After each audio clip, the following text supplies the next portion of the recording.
रहने को सदा दहर में आता नहीं कोई, जैसे तुम गए वैसे जाता नहीं कोई। एक बार तो मौत भी घबरा गई होगी, ऐसे मौत को सीने से लगाता नहीं कोई।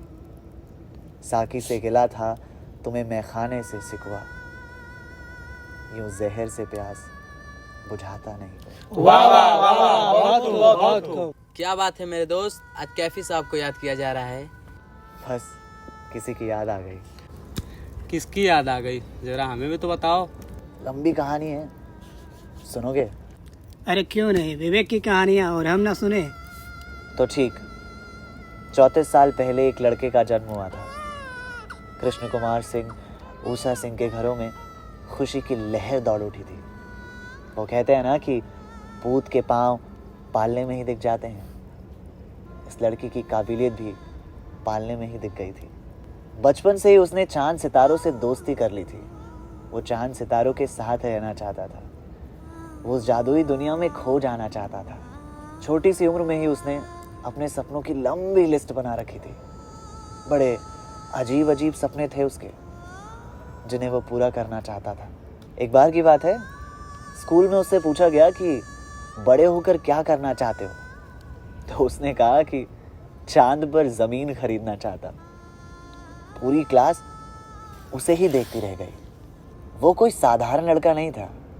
उसे ब्लैक होल में गोते लगाने थे, विवेकानंद के ऊपर डॉक्यूमेंट्री बनानी थी, ट्रेन में बैठकर पूरे यूरोप का चक्कर लगाना था, 1000 पेड़ लगाने थे, किताबें लिखनी थी, जंगल में रहना था, लेफ्ट हैंड बैट्समैन बनना था।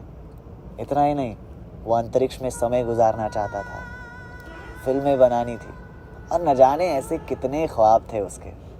लेकिन जैसा हम चाहते हैं जिंदगी में सब कुछ वैसा नहीं होता ना। फिर क्या हुआ भाई? उस लड़के के साथ भी कुछ ऐसा ही हुआ। बहुत कम उम्र में उसकी माँ चली गई।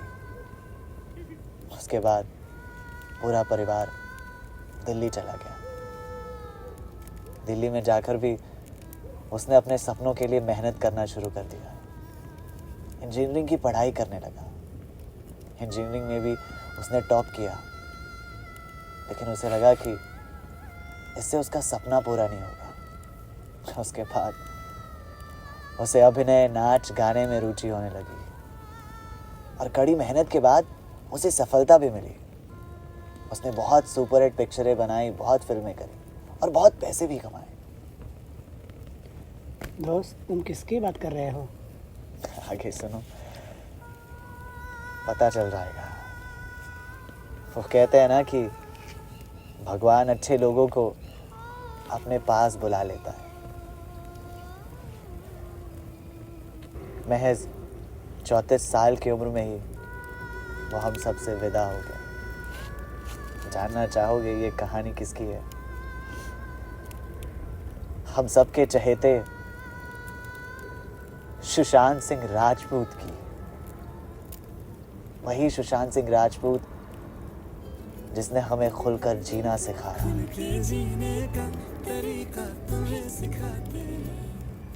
वो काय पोचे का गाना है ना,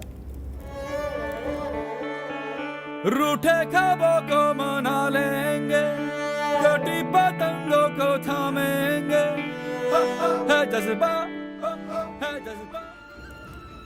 सुलझा लेंगे उलझे रिश्तों का मांझा, हाँ मांझा।